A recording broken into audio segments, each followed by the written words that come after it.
സ്വന്തം വീടും പരിസരവും വിട്ട് തികച്ചും അപരിചിതമായ അന്തരീക്ഷത്തിലേക്ക് മാറുമ്പോൾ ഏതൊരു മനുഷ്യൻ്റെ ജീവിതത്തിലും ചില പ്രതിസന്ധികൾ ഉണ്ടാകാം. നമ്മുടെ സമൂഹത്തിൽ വിവാഹശേഷം സ്ത്രീകൾക്ക് ഇത്തരം പല പ്രശ്നങ്ങളെയും നേരിടേണ്ടി വരാറുണ്ട്. ചുറ്റുപാടുകളുമായി പൊരുത്തപ്പെടാനുള്ള ബുദ്ധിമുട്ടുകൾ, ഭർത്തൃവീട്ടിലെ ഒറ്റപ്പെടൽ, സ്ത്രീധനത്തിൻ്റെ പേരിലുള്ള പീഡനങ്ങൾ, അമിതമായ ഗാർഹിക ഉത്തരവാദിത്തങ്ങൾ, ഭർത്താവുമായുള്ള ആശയവിനിമയക്കുറവ്, ഭർത്താവുമായോ കുടുംബാംഗങ്ങളുമായോ ഉണ്ടാകുന്ന ചെറിയ പ്രശ്നങ്ങൾ പോലും വലിയ തർക്കങ്ങളിലേക്ക് വഴിമാറുന്ന കാഴ്ച, ഒടുവിൽ കലഹവും ആത്മഹത്യയും ഉണ്ടാകുന്ന സംഭവങ്ങൾ. കാസർഗോഡ് ജില്ലയിൽ കഴിഞ്ഞ ഒരാഴ്ചക്കിടെ 3 യുവതികളാണ് ഭർത്തൃവീട്ടിൽ ജീവനൊടുക്കിയത്. ഇതോടൊപ്പം കണ്ണൂരിൽ നൃത്താധ്യാപികയായ നവവധു ഭർത്തൃവീട്ടിൽ തൂങ്ങി മരിച്ച കേസും. എന്താണ് ഈ യുവതികളുടെ ജീവിതത്തിൽ സംഭവിച്ചത്? വിശദമായി പരിശോധിക്കുകയാണ് പോലീസ് പട്രോൾ. സ്വാഗതം.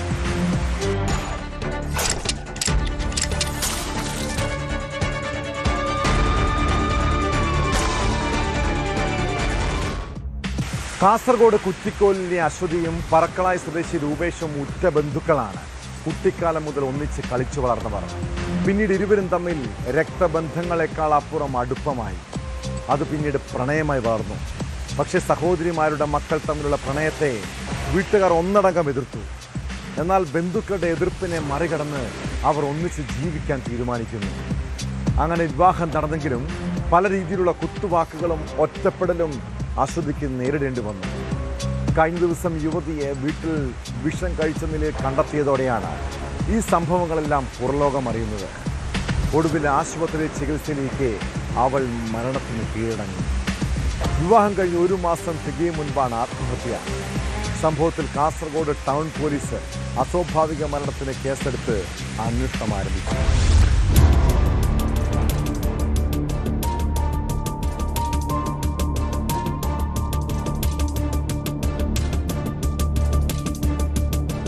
കാസർഗോഡ് സ്വകാര്യ ആശുപത്രിയിൽ നഴ്സായ അശ്വതിയെ മെയ് 18-നാണ് താമസ സ്ഥലത്ത് വിഷമുള്ളിൽ ചെന്ന് അവശനിലയിൽ കണ്ടെത്തിയത്.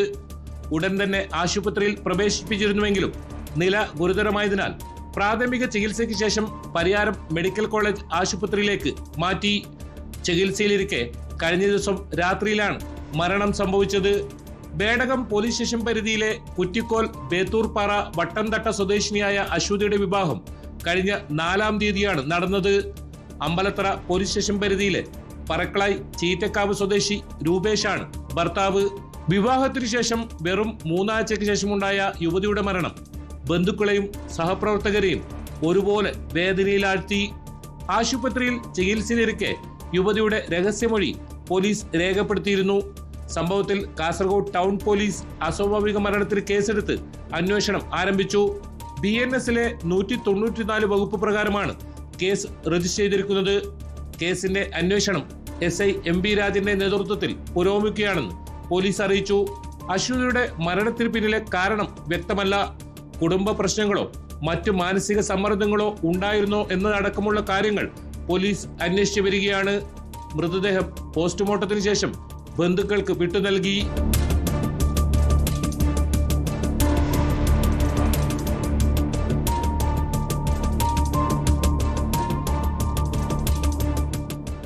ജില്ലയിൽ ഗാർഹിക പീഡന മരണങ്ങൾ തുടർക്കഥയാകുന്നത് കനത്ത ആശങ്കയാണ് ഉയർത്തുന്നത്.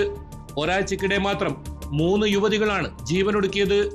ആദൂർ പള്ളപ്പാടിയിലെ സൈനുദ്ദീന്റെ ഭാര്യ സെറീന, പാണലത്തെ 24 വയസ്സുകാരി ഫാത്തിമത്ത് സുബൈദ എന്നിവരാണ് കഴിഞ്ഞ ദിവസങ്ങളിൽ ഭർത്തൃവീട്ടിലെ നിരന്തര പീഡനത്തെ തുടർന്ന് ജീവനൊടുക്കിയത്. സുബൈദയ്ക്ക് ഭർത്തൃവീട്ടിൽ നിന്നും സ്ത്രീധനത്തിന്റെ പേരിൽ നിരന്തരം ശാരീരികമായും മാനസികമായും പീഡനം ഏൽക്കേണ്ടി വന്നതായാണ് പരാതി. ഭർത്തൃവീട്ടുകാരുടെ മുന്നിൽ വെച്ചാണ് സുബൈദ ആസിഡ് കഴിച്ച് ജീവനൊടുക്കിയത്. സംഭവത്തിൽ അറസ്റ്റിലായ ഭർത്താവ് KA മുഹമ്മദ് ആദിൽ റിമാൻഡിലാണ്. ഇയാൾക്കെതിരെ ആത്മഹത്യാ പ്രേരണ കുറ്റം ഉൾപ്പെടെ ചുമത്തിയാണ് അറസ്റ്റ് ചെയ്തത്. അതേസമയം കേസിലെ പ്രധാന പ്രതിയായ ആദിലിന്റെ മാതാവ് ആയിഷയെ ഇതുവരെ അറസ്റ്റ് ചെയ്തിട്ടില്ല. 2 മാസം പ്രായമുള്ള കുഞ്ഞിന്റെ മാതാവായ സുബൈദ 1-ാം വിവാഹ വാർഷികം നടക്കാനിരിക്കെയാണ് ഇങ്ങനെയൊരു കടുംകൈ ചെയ്തത്. 10 വർഷം നീണ്ട പ്രണയത്തിനൊടുവിലായിരുന്നു സുബൈദയുടെയും ആദിലിന്റെയും വിവാഹം.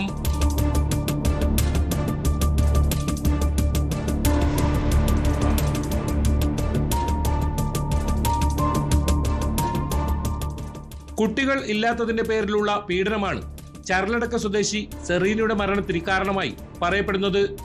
ഭർത്താവിനോടൊപ്പം താമസിച്ചിരുന്ന സെറീനയെ പള്ളപ്പാടിയിലെ വീടിനോട് ചേർന്നുള്ള ഷെഡിലാണ് കഴിഞ്ഞ ദിവസം തൂങ്ങി മരിച്ച നിലയിൽ കണ്ടെത്തിയത്. കേസിൽ ഭർത്താവിനും ഭർത്തൃമാതാവിനുമെതിരെ എഫ്ഐആറിൽ പരാമർശമുണ്ടെങ്കിലും ഇതുവരെ ഇവർക്കെതിരെ നടപടിയൊന്നും സ്വീകരിച്ചിട്ടില്ല. 4ാം വിവാഹ വാർഷികമായ മെയ് 29-ന് 2 ദിവസം മുമ്പാണ് സെറീന ജീവനൊടുക്കിയത്. ആദൂർ പോലീസാണ് ഇത് സംബന്ധിച്ച് അന്വേഷണം നടത്തുന്നത്.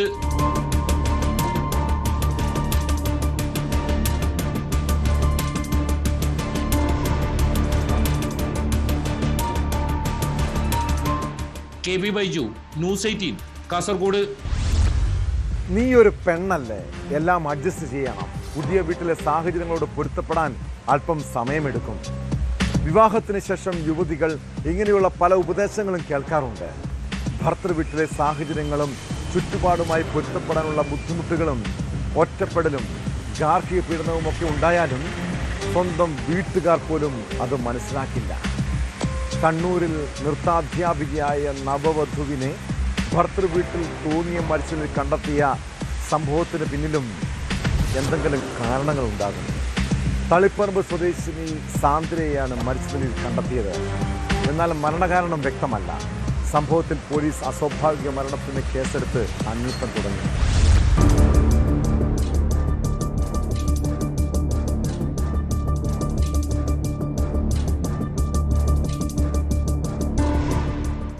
ഭർത്തൃ വീട്ടിലെ കിടപ്പുമുറിയിൽ ജനാലക്കമ്പിയിലാണ് യുവതിയെ തൂങ്ങി മരിച്ച നിലയിൽ കണ്ടത്. കഴിഞ്ഞ ദിവസം വൈകിട്ട് 5:30-യോടെയാണ് സംഭവം. കരിമ്പത്തെ ആകാശ് മോഹനുമായി 4 മാസം മുമ്പായിരുന്നു സാന്ദ്ര താരയുടെ വിവാഹം. പ്രദേശത്തെ അറിയപ്പെടുന്ന നൃത്ത അധ്യാപിക കൂടിയായിരുന്നു 22-കാരിയായ സാന്ദ്ര താര. സംഭവത്തിൽ തളിപ്പറമ്പ് പോലീസ് അസ്വാഭാവിക മരണത്തിന് കേസെടുത്ത് അന്വേഷണം ആരംഭിച്ചു.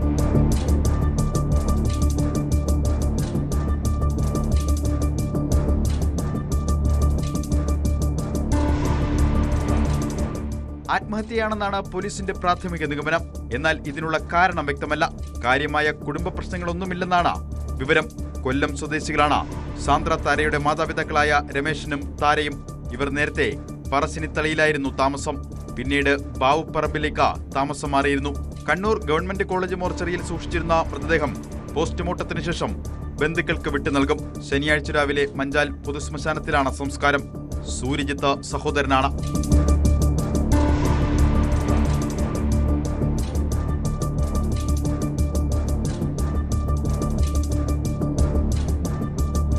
ന്യൂസ് 18 കണ്ണൂർ.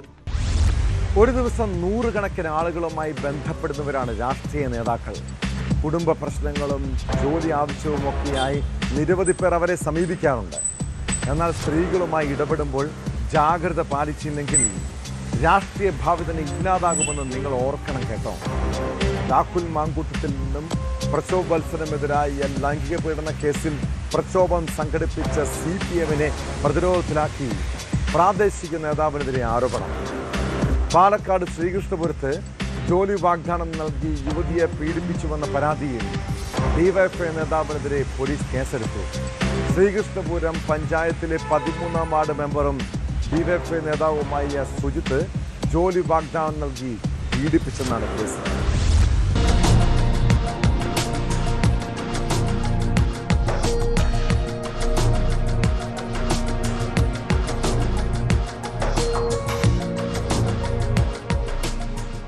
പാലക്കാട് ശ്രീകൃഷ്ണപുരം പഞ്ചായത്ത് 13ാം വാർഡ് മെമ്പറും ഡിവൈഎഫ്ഐ നേതാവുമായ ചങ്ങത്തൊടിയിൽ സുജിത്തിനെതിരെയാണ് പോലീസ് കേസെടുത്തത്. ജോലി വാഗ്ദാനം ചെയ്ത് പീഡിപ്പിച്ചതായ യുവതിയുടെ പരാതിയിലാണ് ശ്രീകൃഷ്ണപുരം പോലീസിന്റെ നടപടി.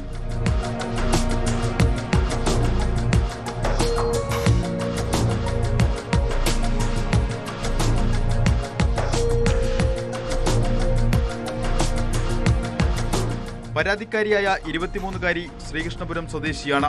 2025 മാർച്ച് മുതൽ 2026 മെയ് 25 വരെയുള്ള കാലയളവിൽ ചാത്തൻകുന്നിലെ പ്രതിയുടെ വീട്ടിൽ വെച്ചും മറ്റ് വിവിധ സ്ഥലങ്ങളിൽ വെച്ചും പലപ്പോഴായി തന്നെ പീഡിപ്പിച്ചുവെന്നാണ് യുവതിയുടെ പരാതി. സംഭവത്തിൽ പോലീസ് വിശദമായ അന്വേഷണം ആരംഭിച്ചിട്ടുണ്ട്. സുജിത്ത് ഒളിവിലാണെന്നാണ് പോലീസ് പറയുന്നത്. അതേസമയം സുജിത്തിനെതിരെ പോലീസ് ശക്തമായ നടപടി സ്വീകരിക്കുന്നില്ലെന്ന ആരോപണം ഉയർന്നിട്ടുണ്ട്. സുജിത്ത് പഞ്ചായത്ത് അംഗത്വം രാജിവെക്കണമെന്നാവശ്യപ്പെട്ട BJPയും കോൺഗ്രസും പ്രതിഷേധ പ്രകടനം നടത്തി.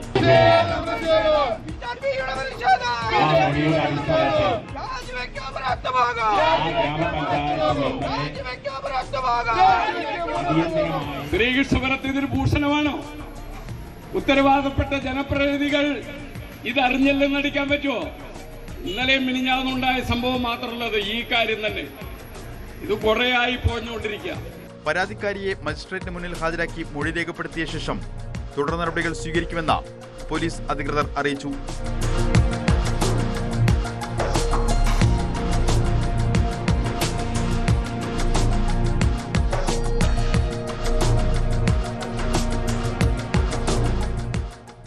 ന്യൂസ് 18 പട്ടാമ്പി. കുട്ടിക്കാലം മുതൽ മോഷണം പതിവാക്കിയ ചരിത്രമുള്ള ക്രിസ്റ്റൽ രാജ് തിരുവനന്തപുരം ചെങ്കൽ സ്വദേശി. കൊക്ക് സതീഷ് എന്നാണ് വിളിപ്പേര്. ജനലിലൂടെ കൊക്കിനെ പോലെ മൊബൈൽ എടുക്കാൻ ബിരുദൻ. 18-ാം വയസ്സിൽ മൊബൈൽ മോഷ്ടിച്ചുകൊണ്ടാണ് ക്രിമിനൽ പ്രവർത്തനങ്ങളുടെ തുടക്കം. അയൽവാസിയായ മാനസിക വെല്ലുവിളിയുള്ള 60-കാരിയെ പീഡിപ്പിച്ച കേസിൽ പ്രതി. എന്നാൽ ക്രിസ്റ്റൽ രാജ് എന്ന പേര് നമ്മൾ കേട്ടത് 2023 സെപ്റ്റംബർ 7-നാണ്. ആലുവയിൽ മാതാപിതാക്കൾക്കൊപ്പം ഉറങ്ങിക്കിടന്ന കുട്ടിയെ പീഡിപ്പിച്ച കേസിൽ പിടിക്കപ്പെട്ടതോടെ ഈ പേര് മലയാളികൾക്ക് പേടി സ്വപ്നമാണ്. 5 വയസ്സുകാരിയെ പീഡിപ്പിച്ച കേസിൽ ക്രിസ്റ്റൽ രാജിന് കോടതി വിധിച്ചത് മാതൃകാപരമായ ശിക്ഷയാണ്. പ്രതിക്ക് 2 ഇരട്ട ജീവപര്യന്തം തടവ് ശിക്ഷയാണ് പെരുമ്പാവൂർ അതിവേഗ പോക്സോ കോടതി വിധിച്ചത്.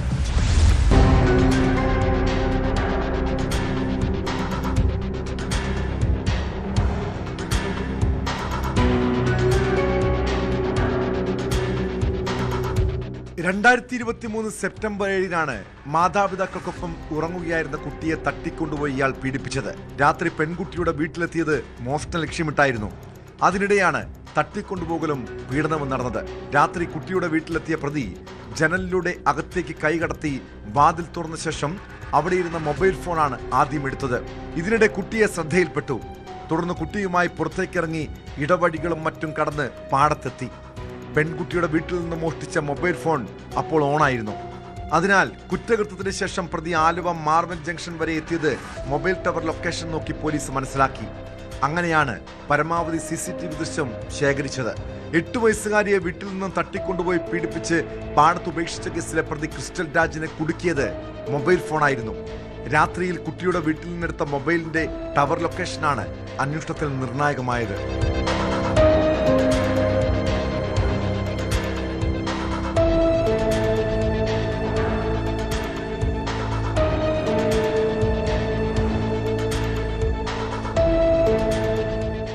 പതിനെട്ടാം വയസ്സിൽ മൊബൈൽ മോഷ്ടിച്ചുകൊണ്ടാണ് ക്രിസ്റ്റൽ രാജ് ക്രിമിനൽ ജീവിതത്തിന് തുടക്കമിട്ടത്. 2017 സമീപവാസിയായ വയോധികയെ പീഡിപ്പിച്ച കേസിൽ നെയ്യാറ്റിൻകര കോടതിയിൽ വിചാരണ ആരംഭിച്ചെങ്കിലും ആദ്യഘട്ടത്തിന് ശേഷം ഒളിവിൽ പോയി. പെരുമ്പാവൂർ സ്റ്റേഷനിൽ 2021-2022 വർഷങ്ങളിൽ 2 മോഷണ കേസുകൾ ക്രിസ്റ്റലിന്റെ പേരിലുണ്ട്. ജനലിലൂടെ കൊക്കിനെ പോലെ മൊബൈൽ എടുക്കാൻ ബിരുദനാണ് ക്രിസ്റ്റൽ. അതുകൊണ്ടാണ് കൊക്ക് സതീഷ് എന്ന പേര് ഈ മോഷ്ടാവിന് കിട്ടിയത്. പകൽ മുഴുവൻ വീട്ടിൽ തങ്ങുന്ന ഇയാൾ രാത്രി സമയത്ത് മാത്രമാണ് പുറത്തിറങ്ങാറുള്ളത്. മൊബൈൽ ഫോൺ മോഷ്ടിക്കുന്നതാണ് സതീഷ് എന്ന ക്രിസ്റ്റൽ രാജിന്റെ ഹോബി. ഇയാളുടെ വീട്ടിൽ മോഷ്ടിച്ചു കൊണ്ടുവന്ന നിരവധി മൊബൈൽ ഫോണുകളുണ്ട്.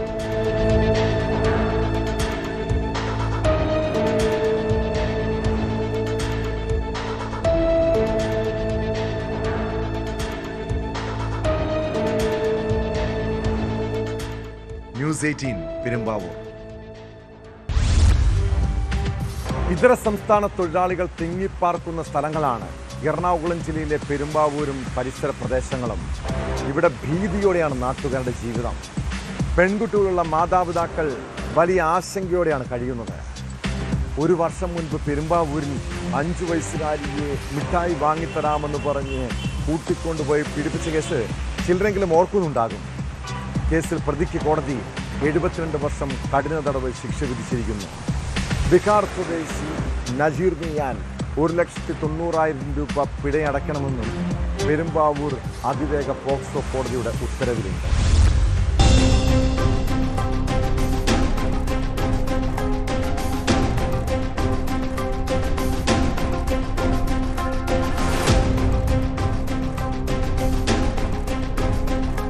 2025 ജനുവരി 17-നാണ് കേസിനാസ്പദമായ സംഭവം.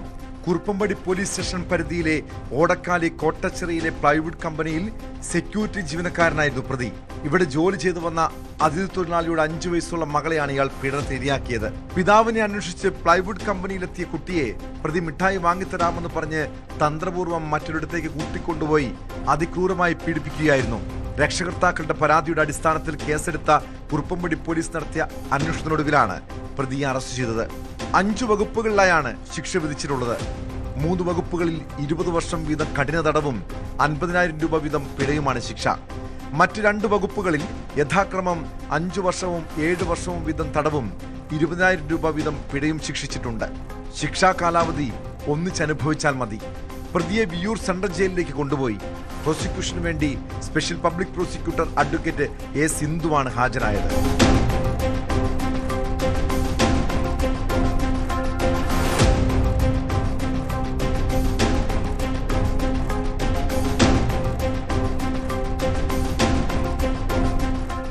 ന്യൂസ് 18 പെരുമ്പാവൂർ.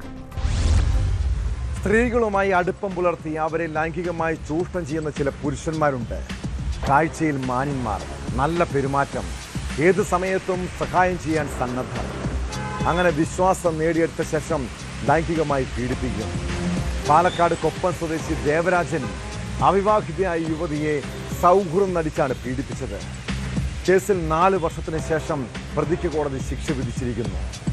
പ്രതി ദേവരാജന് 12 വർഷം കഠിന തടവും പിഴയുമാണ് പട്ടാമ്പി ഫാസ്റ്റ് ട്രാക്ക് സ്പെഷ്യൽ കോടതി ശിക്ഷ വിധിച്ചത്.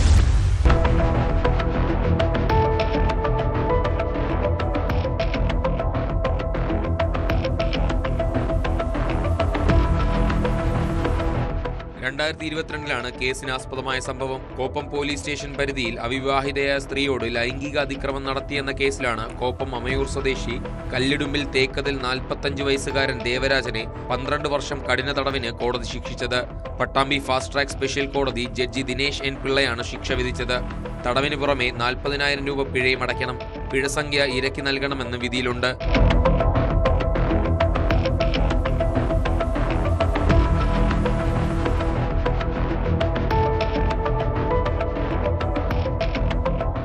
സബ് ഇൻസ്പെക്ടറായിരുന്ന MB രാജേഷാണ് കേസ് അന്വേഷണം നടത്തി കുറ്റപത്രം സമർപ്പിച്ചത്. കേസിൽ പ്രോസിക്യൂഷന് വേണ്ടി അഡ്വക്കേറ്റ് സന്ദീപ് ഹാജരായി. പട്ടാമ്പി ഫാസ്റ്റ് ട്രാക്ക് സ്പെഷ്യൽ കോടതിയിലെ liaison officer ASI S Maheshwari പ്രോസിക്യൂഷനെ സഹായിച്ചു. കേസിൽ 16 സാക്ഷികളെയും 21 രേഖകളും പ്രോസിക്യൂഷൻ ഹാജരാക്കിയിരുന്നു.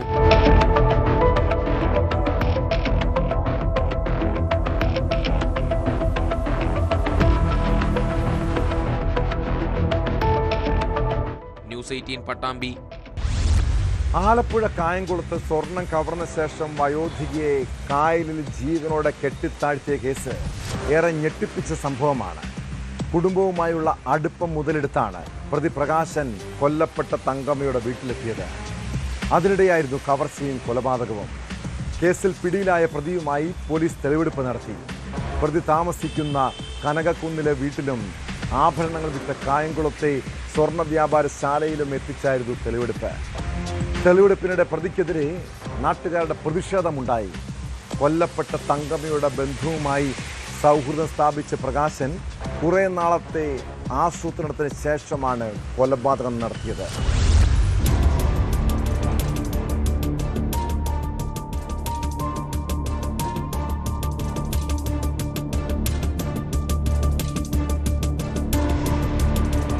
കഴിഞ്ഞ ചൊവ്വാഴ്ച രാവിലെ മത്സ്യത്തൊഴിലാളികളാണ് വിവസ്ത്രയാക്കപ്പെട്ട നിലയിൽ വയോധികയുടെ മൃതദേഹം കായലിൽ കണ്ടെത്തിയത്. കൈകാലുകൾ കെട്ടി കഴുത്തിൽ വലിയ കല്ല് കെട്ടിയ നിലയിലായിരുന്നു മൃതദേഹം. തുടക്കത്തിൽ തന്നെ കൊലപാതകമാണെന്ന് വ്യക്തമായ കേസിൽ പോലീസിന്റെ തന്ത്രപരമായ അന്വേഷണത്തിലാണ് അയൽവാസിയായ പ്രകാശൻ പിടിയിലായത്. പ്രതിയുമായി പോലീസ് തെളിവെടുപ്പ് നടത്തി. കനകക്കുന്നിലെ വീട്ടിലും പ്രകാശൻ ആഭരണങ്ങൾ വിറ്റ കായംകുളത്തെ സ്വർണ്ണ വ്യാപാരശാലയിലും എത്തിച്ചായിരുന്നു തെളിവെടുപ്പ്. അസഭ്യ വർഷത്തോടെയാണ് നാട്ടുകാർ പ്രകാശനെ വരവേറ്റത്.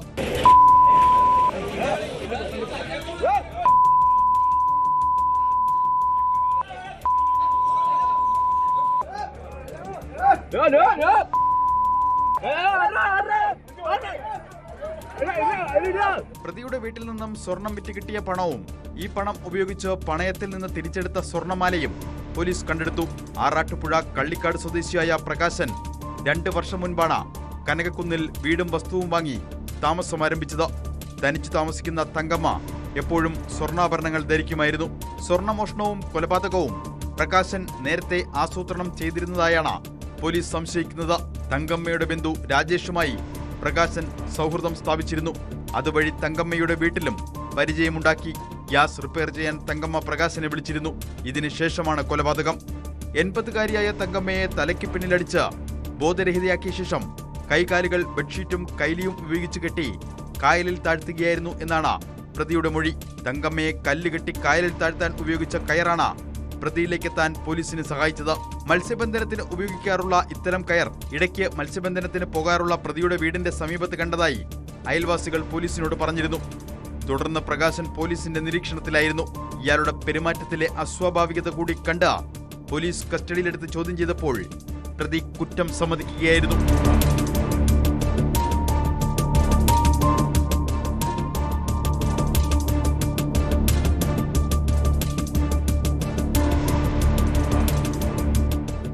ന്യൂസ് 18 ആലപ്പുഴ. പാലക്കാട് നെന്മാറ ഇരട്ടക്കൊലക്കേസിലെ പ്രതി ചെന്താമര നാട്ടുകാർക്കെല്ലാം പേടി സ്വപ്നമാണ്. അയാൾ ജയിലിന് പുറത്തിറങ്ങിയാൽ ആരെയും കൊലപ്പെടുത്താം. കോടതിയിൽ സാക്ഷ്യമൊഴി നൽകുന്നവരെ അയാൾ നോട്ടമിട്ട് വയ്ക്കും. അതിനാൽ തന്നെ പല സാക്ഷികളും കൂറുമാറുന്നതാണ് പതിവ്. പക്ഷേ ഇരട്ടക്കൊലക്കേസിൽ 46 പേർ ചെന്താമരയ്ക്കെതിരെ മൊഴി നൽകിയിട്ടുണ്ട്. ഈ സാക്ഷ്യമൊഴികൾ പ്രതി നിഷേധിച്ചു. കൊലപാതക സമയത്ത് കണ്ടു എന്നതുൾപ്പെടെയുള്ള മൊഴികളാണ് നിഷേധിച്ചത്. 2025 ജനുവരി 27-ന് പോത്തുണ്ടി സ്വദേശി സുധാകരൻ, അമ്മ ലക്ഷ്മി എന്നിവരെ വെട്ടിക്കൊലപ്പെടുത്തിയ കേസിൽ അന്തിമ വിചാരണയാണ് ഇപ്പോൾ നടക്കുന്നത്.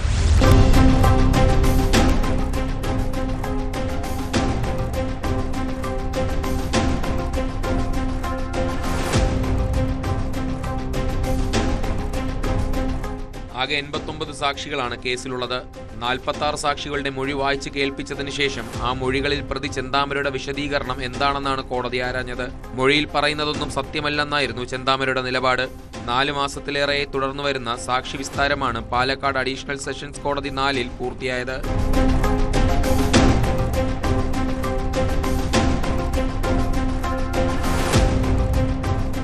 നെന്മാറ പോത്തുണ്ടി ബോയിൻ കോളനി സ്വദേശിയായ ചെന്താമര 2019-ലാണ് അയൽവാസി സുധാകരന്റെ ഭാര്യ സജിതയെ കൊലപ്പെടുത്തിയത്. സജിത കൊലക്കേസിൽ ജാമ്യത്തിൽ കഴിയവെയാണ് 2025 ജനുവരി 27-ന് സുധാകരൻ, അദ്ദേഹത്തിന്റെ അമ്മ ലക്ഷ്മി എന്നിവരെ ചെന്താമര വെട്ടിക്കൊന്നത്. ഈ ക്രൂരമായ ഇരട്ടക്കൊലപാതകം വലിയ ജനരോഷത്തിന് കാരണമായിരുന്നു. തന്റെ ഭാര്യ പിണങ്ങിപ്പോകാൻ കാരണക്കാരി സജിതയാണെന്ന വിശ്വാസമാണ് ചെന്താമരയുടെ പയക്ക് കാരണം. സജിത കൊലക്കേസിൽ ചെന്താമരയ്ക്ക് നേരത്തെ കോടതി ഇരട്ട ജീവപര്യന്തവും പിഴയും വിധിച്ചിരുന്നു. ഈ ശിക്ഷാവിധിക്ക് പിന്നാലെയാണ് ഇരട്ടക്കൊലപാതക കേസിന്റെ വിചാരണ നടപടികൾ കോടതിയിൽ ആരംഭിച്ചത്. 4 മാസത്തിലേറെ നീണ്ടുനിന്ന കൃത്യമായ നടപടികൾക്കൊടുവിലാണ് സാക്ഷി വിസ്താരം പൂർത്തിയാക്കി അന്തിമ വിചാരണയിലേക്ക് കോടതി കടക്കുന്നത്.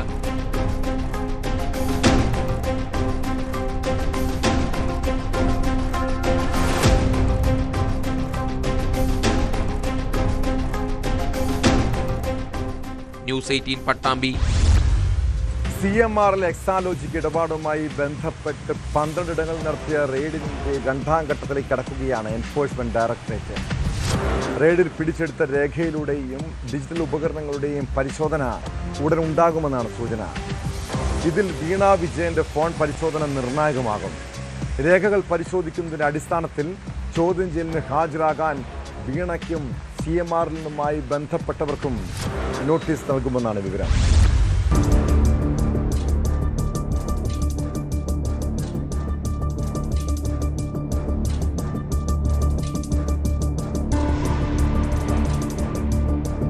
എക്സാലോജിക് ഇടപാടിന്റെയും CMRL വിവിധ രാഷ്ട്രീയക്കാരും ഉദ്യോഗസ്ഥരും അടക്കമുള്ളവർക്ക് പണം നൽകിയതിന്റെയും തെളിവുകൾ ഇതിനകം തന്നെ ED ശേഖരിച്ചിട്ടുണ്ട്. ആദായ നികുതി വകുപ്പ് ഇന്ററിം സെറ്റിൽമെന്റ് കമ്മീഷന്റെയും ഇതിനെ മുൻനിർത്തിയുള്ള സീരിയസ് ഫ്രോഡ് ഇൻവെസ്റ്റിഗേഷൻ ഓഫീസിന്റെ അന്വേഷണ റിപ്പോർട്ടും EDയുടെ പക്കലുണ്ട്. SFIO റിപ്പോർട്ടിലെ പരാമർശങ്ങൾ കഴിഞ്ഞ ദിവസം ഹൈക്കോടതിയും പരാമർശിച്ചിരുന്നു. മാത്രമല്ല CMRLലെ മുതിർന്ന ഉദ്യോഗസ്ഥരെയെല്ലാം നേരത്തെ തന്നെ ED വിശദമായി ചോദ്യം ചെയ്യുകയും രേഖകൾ പിടിച്ചെടുക്കുകയും ചെയ്തിരുന്നു. ഇതിൽ നിന്നാണ് എക്സാലോജിക്കിന് പുറമെ നടത്തിയ പണമിടപാടുകളുടെ വിവരങ്ങളും EDക്ക് ലഭിച്ചത്. റെയ്ഡിൽ നിന്ന് പിടിച്ചെടുത്തവയിൽ ഈ വിവരങ്ങൾക്ക് ശക്തിയേകുന്ന രേഖകളും തെളിവുകളുമാണ് ഇനി ED പരിശോധിക്കുക. അത്തരം ശക്തമായ തെളിവുകൾ ഉണ്ടെന്നാണ് പ്രാഥമികമായ അന്വേഷണത്തിൽ വ്യക്തമായത്. റെയ്ഡിൽ 242 അക്കൗണ്ടുകളിലായി 18.5 കോടിയോളം രൂപ ED മരവിപ്പിച്ചിരുന്നു. രേഖകൾ പരിശോധിച്ചതിനു ശേഷം റെയ്ഡ് സംബന്ധിച്ച് ED ഡയറക്ടറേറ്റിനുള്ള വിശദമായ റിപ്പോർട്ടും അന്വേഷണം നടത്തുന്ന കൊച്ചി സോണൽ ഓഫീസ് കൈമാറും. തുടർന്നായിരിക്കും വീണ അടക്കമുള്ളവരെ ചോദ്യം ചെയ്യുക. ശരണസ് കർത്തയെയും CMRL ഉദ്യോഗസ്ഥരെയും വീണ്ടും ചോദ്യം ചെയ്യും.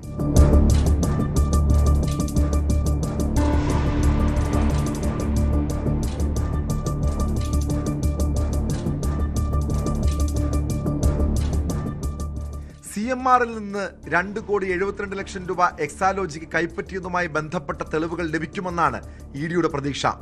വീണയെ കൊണ്ട് തന്നെ ഫോൺ തുറപ്പിച്ച് പരിശോധന നടത്തുന്ന കാര്യം ED ആലോചിക്കുന്നുണ്ട്. ഇത് സാധിക്കുന്നില്ലെങ്കിൽ സ്വന്തം നിലയിൽ ഫോൺ തുറക്കാനാണ് തീരുമാനം. അതിനിടെ മാസപ്പടി കേസിൽ എൻഫോഴ്സ്മെന്റ് ഡയറക്ടറേറ്റിന്റെ അന്വേഷണം തുടരാമെന്ന ഹൈക്കോടതി സിംഗിൾ ബെഞ്ച് ഉത്തരവിനെതിരെ CMRL അപ്പീൽ നൽകി. ഹൈക്കോടതി ഡിവിഷൻ ബെഞ്ചിനെയാണ് കമ്പനി സമീപിച്ചത്. ED അന്വേഷണം തടയണമെന്നും സിംഗിൾ ബെഞ്ച് ഉത്തരവ് റദ്ദാക്കണമെന്നുമാണ് ഹർജിയിലെ പ്രധാന ആവശ്യം. കേസിൽ നിലവിൽ SFIO വിശദമായ അന്വേഷണം നടത്തുന്നുണ്ടെന്നും ഈ സാഹചര്യത്തിൽ EDയുടെ സമാന്തര അന്വേഷണം നിയമവിരുദ്ധമെന്നുമാണ് കമ്പനിയുടെ വാദം.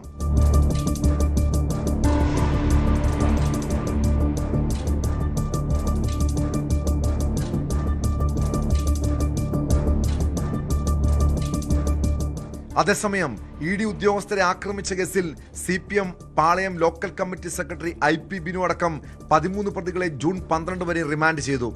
അതേസമയം ആക്രമണം നടത്തിയ ദിനകർ എന്ന CPM പ്രവർത്തകനെ കൂടി പോലീസ് അറസ്റ്റ് ചെയ്തിരുന്നു.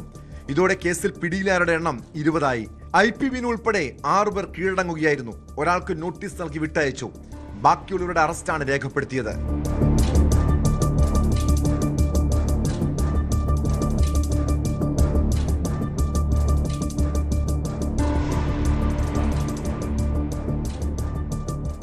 ന്യൂസ് 18 കൊച്ചി, തിരുവനന്തപുരം.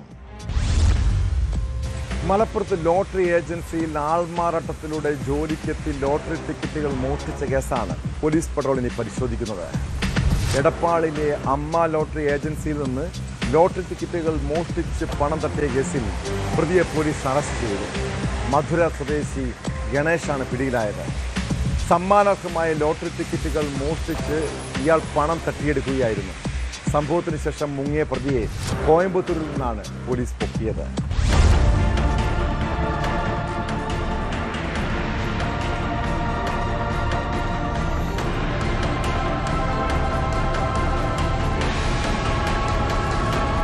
വ്യാജവിലാസം ഉപയോഗിച്ച് ആൾമാറാട്ടം നടത്തി ലോട്ടറി ഏജൻസിയിൽ ജോലിക്കാരനായി എത്തുകയും സമ്മാനമടിച്ച ലോട്ടറി ടിക്കറ്റുകൾ കവർന്ന് മുങ്ങുകയും ചെയ്ത മോഷ്ടാവിനെയാണ് ചങ്ങരംകുളം പോലീസ് കോയമ്പത്തൂരിലെത്തി പിടികൂടിയത്. എടപ്പാളിലെ അമ്മ ലോട്ടറി ഏജൻസിയിൽ നിന്ന് ലോട്ടറി ടിക്കറ്റുകൾ മോഷ്ടിച്ച് കടന്നുകളഞ്ഞ ഏജൻസിയിലെ മുൻ ജീവനക്കാരനായ തമിഴ്നാട് മധുര സ്വദേശി ഗണേഷിനെയാണ് അറസ്റ്റ് ചെയ്തത്. 1.5 ലക്ഷത്തോളം രൂപ സമ്മാനത്തുക ലഭിച്ച വ്യത്യസ്ത ലോട്ടറി ടിക്കറ്റുകളുമായാണ് ഗണേഷ് മുങ്ങിയത്.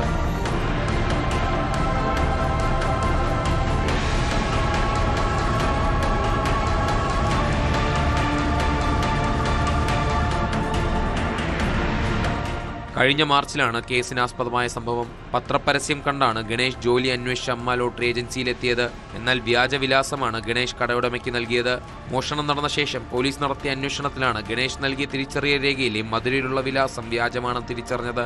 തുടർന്ന് സൈബർ സെല്ലിന്റെ സഹായത്തോടെ ശാസ്ത്രീയമായി നടത്തിയ അന്വേഷണത്തിലാണ് ഗണേഷ് പിടിയിലായത്.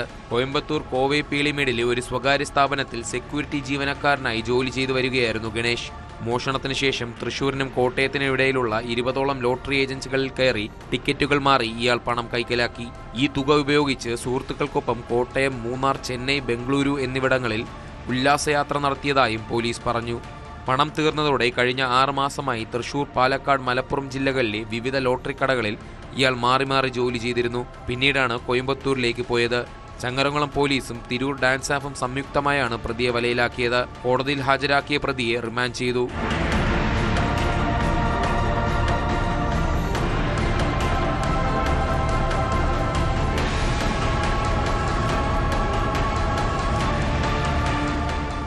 ന്യൂസ് 18 തിരൂർ. താരസംഘടനയായ അമ്മയിൽ നാണം കെട്ട ചില ഏർപ്പാടുകളാണ് ഇപ്പോൾ നടക്കുന്നത്. പരസ്പരം വിഴുപ്പലക്കലും അവിഹിത കഥകളും ആരോപണങ്ങളും. നടി അൻസുബിയുടെ പരാതി എത്രത്തോളം ഗൗരവമുള്ളതാണ്? എന്തുകൊണ്ടാണ് ആ ആരോപണത്തിൽ അമ്മ പ്രത്യേക സമിതി രൂപീകരിക്കാത്തത്. അതിനിടെ അമ്മയിലെ തൊഴിൽ പീഡന ആരോപണത്തിൽ ഓഫീസ് സ്റ്റാഫ് അതുല്യ വീണ്ടും സിറ്റി പോലീസ് കമ്മീഷണർക്ക് പരാതി നൽകി. നീന കുറുപ്പ്, കുക്കു പരമേശ്വരൻ, ഉണ്ണി ശിവപാൽ എന്നിവർക്കെതിരെ ഫോൺ സംഭാഷണങ്ങളും ശബ്ദരേഖകളും അടക്കമാണ് പരാതി നൽകിയിരിക്കുന്നത്.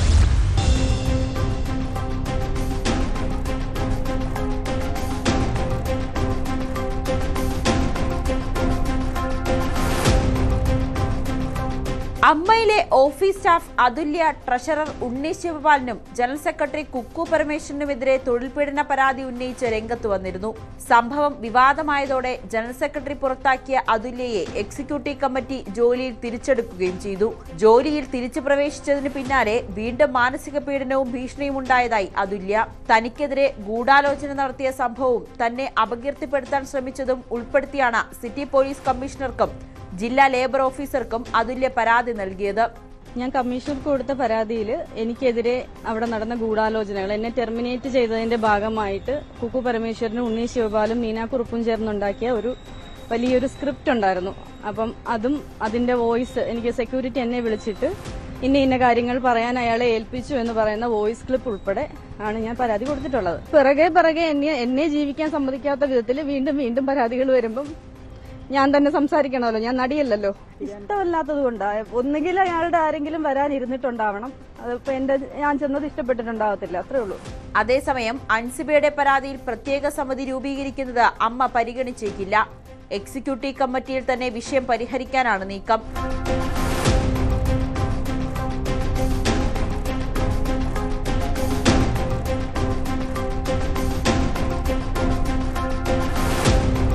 ന്യൂസ് 18 കൊച്ചി. മലപ്പുറം മഞ്ചേരി മെഡിക്കൽ കോളേജിൽ ശസ്ത്രക്രിയയ്ക്കിടെ ചികിത്സാ പിഴവെന്ന് പരാതി. കാലുവേദനയ്ക്ക് നടത്തിയ ശസ്ത്രക്രിയയിൽ ഞരമ്പ് മുറിഞ്ഞ 72കാരി കോഴിക്കോട് മെഡിക്കൽ കോളേജിൽ ഗുരുതരാവസ്ഥയിൽ ചികിത്സയിലാണ്. നിലമ്പൂർ ചുങ്കത്തറ സ്വദേശിനി പാർവതിക്കാണ് ഈ ദുരവസ്ഥ. കുടുംബം DMOയ്ക്ക് പരാതി നൽകി. സംഭവത്തിൽ ശക്തമായ നടപടി സ്വീകരിക്കണമെന്നും തുടർ ചികിത്സയ്ക്ക് സർക്കാർ സഹായം വേണമെന്നുമാണ് കുടുംബത്തിന്റെ ആവശ്യം.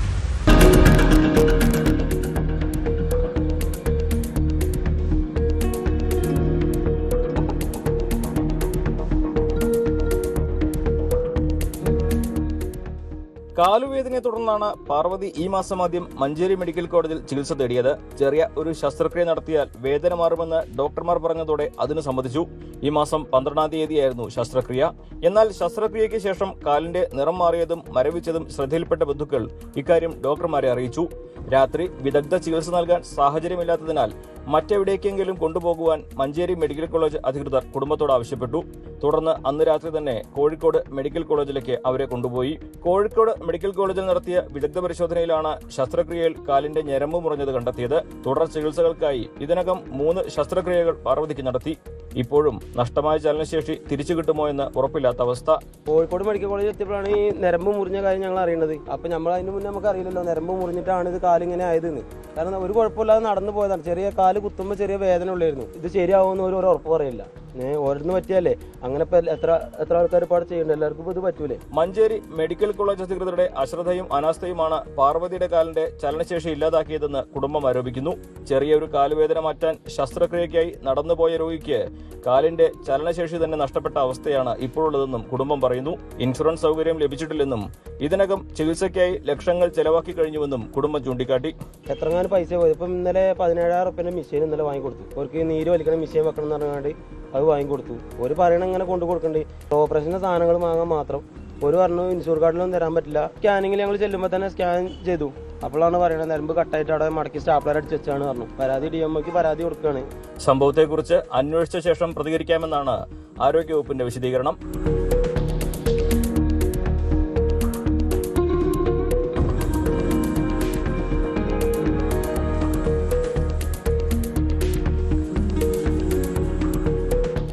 ന്യൂസ് 18 മലപ്പുറം. കുറ്റകൃത്യങ്ങളുടെ മറ്റു ചില വാർത്തകൾ ചുരുക്കത്തിൽ. തലസ്ഥാനത്ത് വൻ ലഹരിമരുന്ന് വേട്ട. തിരുവനന്തപുരം പൂന്തുറയിൽ പാഴ്സൽ കമ്പനി കേന്ദ്രീകരിച്ച് DRI നടത്തിയ മിന്നൽ പരിശോധനയിൽ 20 കിലോ ഹാഷിഷ് ഓയിൽ പിടികൂടി. മുഖ്യ സൂത്രധാരനായ അൽത്താഫ് കസ്റ്റഡിയിൽ. 15 കോടി രൂപയിലധികം വില വരുന്ന ലഹരിമരുന്ന് മാലിയിലേക്ക് കടത്താനായിരുന്നു നീക്കമെന്ന് പോലീസ്. കോഴിക്കോട് വടകരയിൽ കോൺഗ്രസ് നേതാവിന്റെ വീട്ടിൽ വെച്ച് സ്വയം പെട്രോൾ ഒഴിച്ച് തീ കൊളുത്തിയ വയോധികൻ മരിച്ചു. മരിച്ചത് തിരുവള്ളൂർ സ്വദേശി ഇബ്രാഹിംകുട്ടി. സംഭവത്തിന് കാരണം നിക്ഷേപത്തുക തിരികെ കിട്ടാത്തത് എന്ന് സൂചന. 10 വയസ്സുകാരനെ പ്രകൃതിവിരുദ്ധ ലൈംഗിക പീഡനത്തിനിരയാക്കിയ സംഭവത്തിൽ കോൺഗ്രസ് നേതാവ് തൃശൂരിൽ അറസ്റ്റിൽ. കോൺഗ്രസ് ഗുരുവായൂർ മണ്ഡലം സെക്രട്ടറി 36 വയസ്സുള്ള പ്രകാശിനെയാണ് ഗുരുവായൂർ ടെമ്പിൾ പോലീസ് അറസ്റ്റ് ചെയ്തത്. കർണാടകയിലെ വിജയപുരിയിൽ ഭൂമിത്തർക്കത്തിന്റെ പേരിൽ കൂട്ടക്കൊലപാതകം.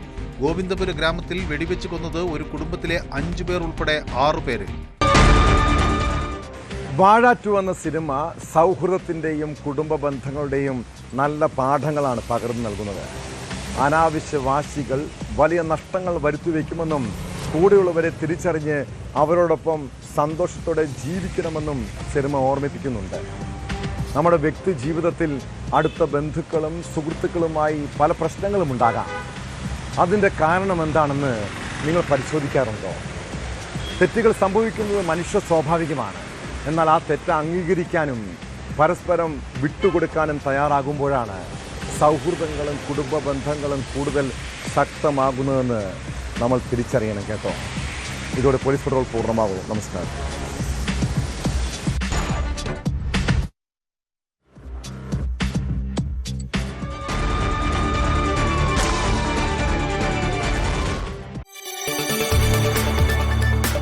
കൂടുതൽ വാർത്തകൾക്ക് news 18 Keralam YouTube channel subscribe ചെയ്യുക.